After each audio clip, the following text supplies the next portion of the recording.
Anyone can learn mindfulness. Your body needs not limit you. So don't worry if an exercise includes something that you may find your child won't find it possible, or it feels unpleasant, or they may just not like that particular exercise. You can get them to wiggle their toes or raise their arms above their head or keep their body still, stand on one leg or just listen. What can you see? Find things that are red, find things that are green. You can still use the general idea of the exercise, but just explore ways that would work for your child. This may mean seating him or asking someone who knows him to help him with the movements. You can generally do the imagination exercises with little or even no physical movement. You could also modify a specific activity that best suits his needs. Mindfulness is the practice of paying attention on purpose and without judgment to the present moment. Mindfulness practice is a resource but not suitable as a medical treatment. If you have concerns about your child, please contact your healthcare provider. Thank you. Welcome back. So now we're going to do just a couple of exercises for you to do with your children, or with if there's a group of children together, for them to do together. So you can explain to them now all about living in the present moment and why it's important. I didn't do a specific video for children because obviously children come at all ages, so I'm just going to give you a few exercises that you can do with your children or teach your children to do with mindfulness. So mindfulness, of course, we know it's so important to stop our minds going forwards and going back and just trying to stay present. Children can learn it a lot easier than adults can.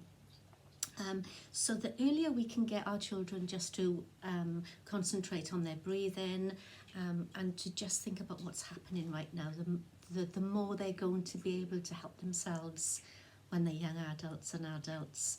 So we just want them to know what's happening now and to try to stop their thoughts from drifting off. Mindfulness can help the children to build key skills like focusing, self-control. When they're very young, obviously they cry out or they'll have a tantrum, and that's all part of children's learning. Sometimes they don't understand why these things happen or why they feel the way they do. So by learning just some lovely mindfulness exercises can help them deal, if you like. So remember, we talked about when a thought pops into our head, and it's normally coloured with things that have already happened or things that we think are going to happen. And we take that as being an accurate thought. And it happens to children as well. They can spend time worrying about things that are not happening. So the practice of mindfulness is going to help the children stay focused and find ways to deal with their emotions, doing things that can help them respond to challenges. For instance, if you've got an older child going into exam, sometimes they say, my mind just went blank, I panicked and I couldn't read and I couldn't think of anything. So some of these exercises that we're going to learn, or you are going to learn to show your children, are going to be of great advantage. So I'll start off first of all with the very, very young children. Obviously we want them to think about the breath. Bringing their attention to the breath is the best way to calm them down. So if they were having a tantrum or whether they were afraid, obviously their breathing is going to be heightened, is going to be going faster. So we want to bring their breathing back down to normal. So a lovely exercise is for you and the child to lie down on the floor and get, I should have got a little teddy bear, and put the teddy bear on on the child's tummy and your tummy, and you breathe in and out, and you're trying to breathe the bear to fall off the tummy, and then you're trying to breathe to keep the bear on the tummy.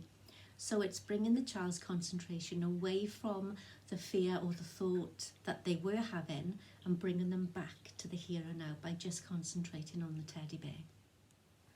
The jellyfish.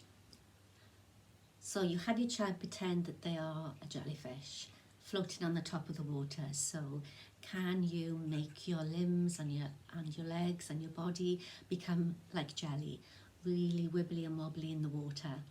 And then you say, now have all your worrying thoughts just slip and slide off your jelly body. Feel them slipping and sliding off your jelly body and hear them plopping into the water.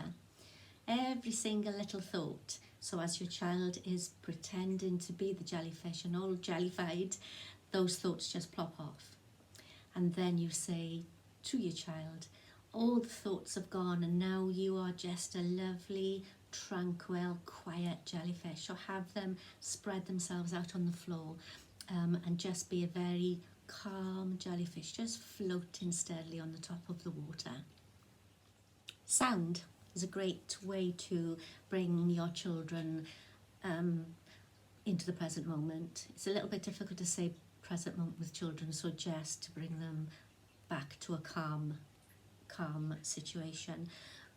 So I use these, but if you've got a bell, so you would just say, put your hand up when you can't hear this sound anymore. So you can get these sort of chimes off the internet as well, or a bell, but you just basically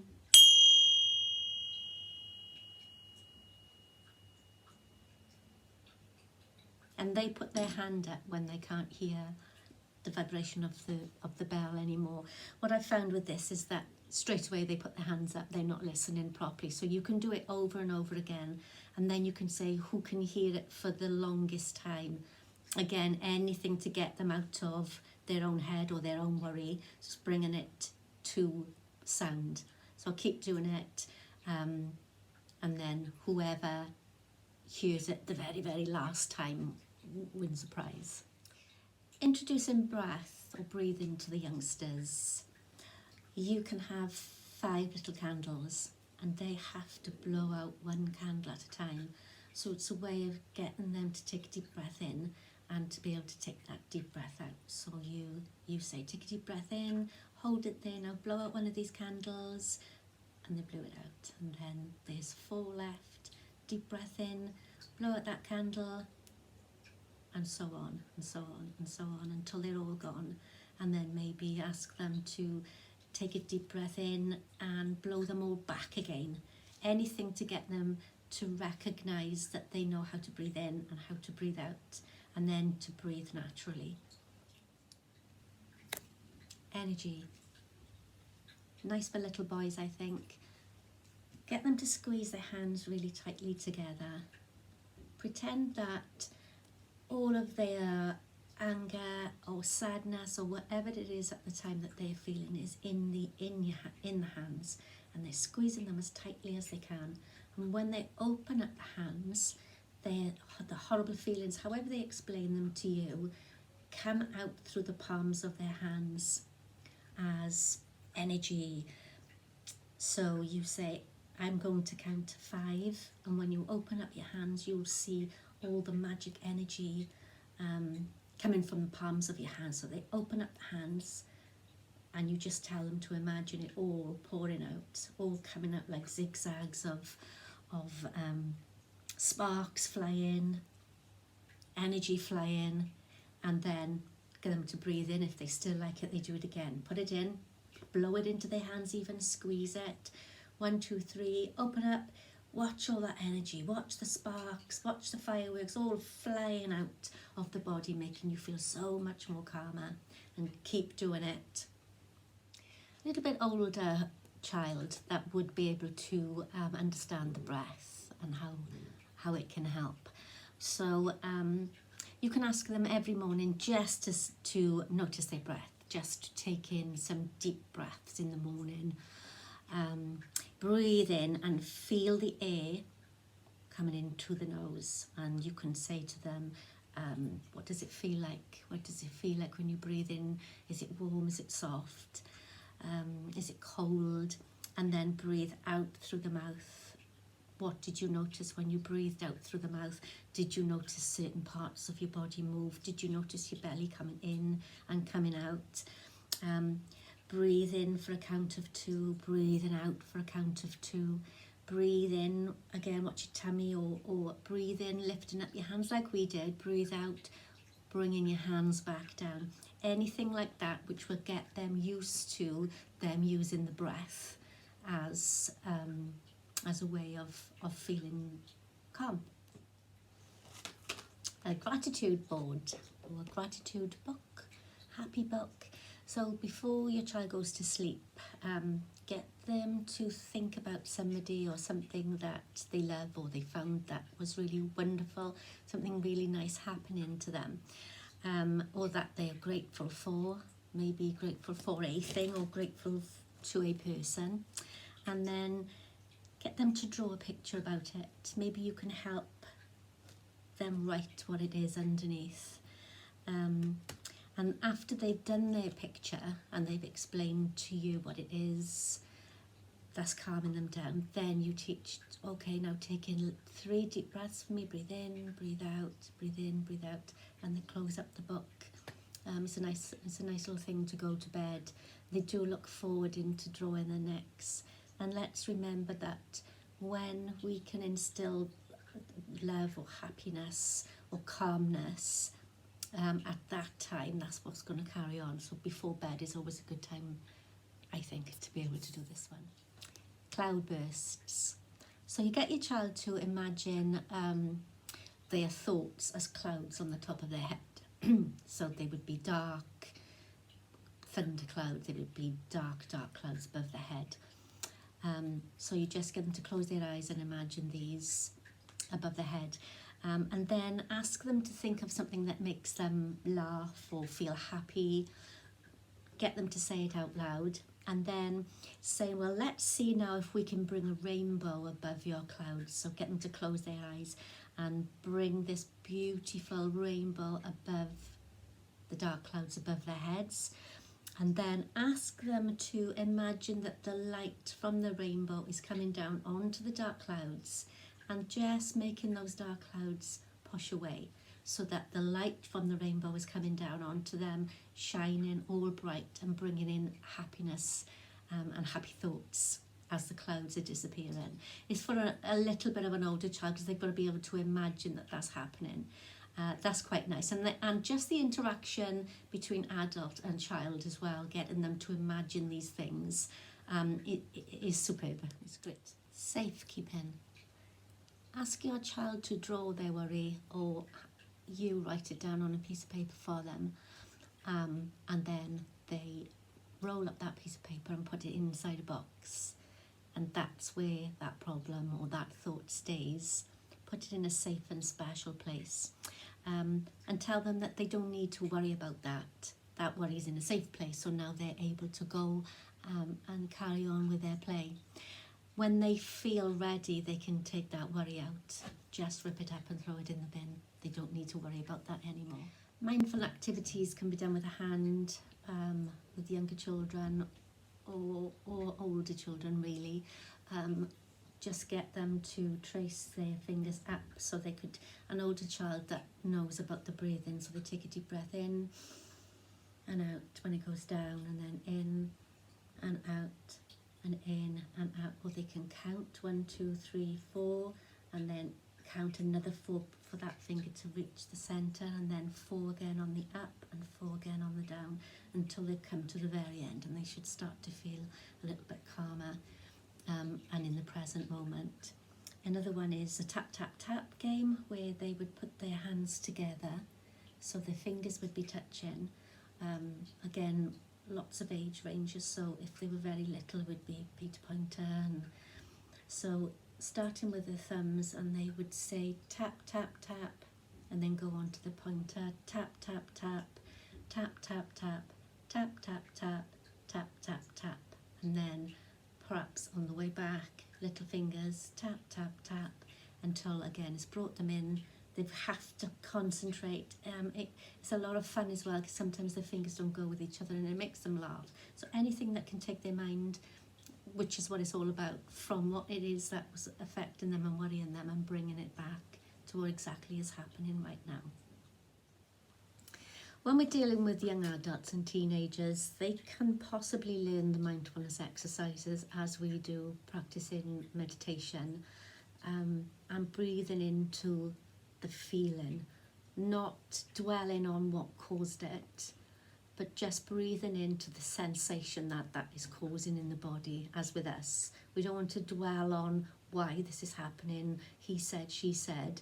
All we need to deal with is the feeling that is being created and what we are sensing. That's what we want to work on. So you could get your young adult to take a deep breath in, and you could say for them, I breathe in calm, and as they breathe out, I breathe out anxiety. You can say that for them. Another idea for the older children is to get them to smile when they do it. The smile in itself releases some happy endorphins, if you like, through the body. So it's nice for them to do it with a smile. They may not want you involved at all, and that's perfectly fine. They can do fun things like a mindful walk. So you tell them to go for a long walk and look at every single thing in detail. So they've done that walk endless times, but to pay attention to the noise of their feet on the floor, paying attention to how their feet feel in their shoes. Pick up a leaf. They'll think you've gone mad. Pick up a leaf and notice all the little veins on it. Look at the sky. What can they hear? What does it smell like outside? Anything that they can notice, really, really like it's the first time they've ever taken that walk. Really be mindful and looking and taking in everything that they see, and then turn around and walk back the other way, really, really slowly, taking in some deep breaths and noticing absolutely everything. That will really calm down a person, even if you go with them and you even don't speak, but just look, just take everything in. This beautiful exercise. There's a mindful eating where you can get a piece of chocolate or a raisin and put it in your hand and just look at it. So you're not going to eat it just yet, you just look at it, look at the shape of it, pick it up, give it a little squeeze, give it a little sniff. As if this is the first time, again, we always go back to it, as if it's the very first time you've seen that piece of chocolate or that sultana or currant. And then you put it to the mouth, and then you just recognise the senses that the mouth starts to water in anticipation for this going into the mouth.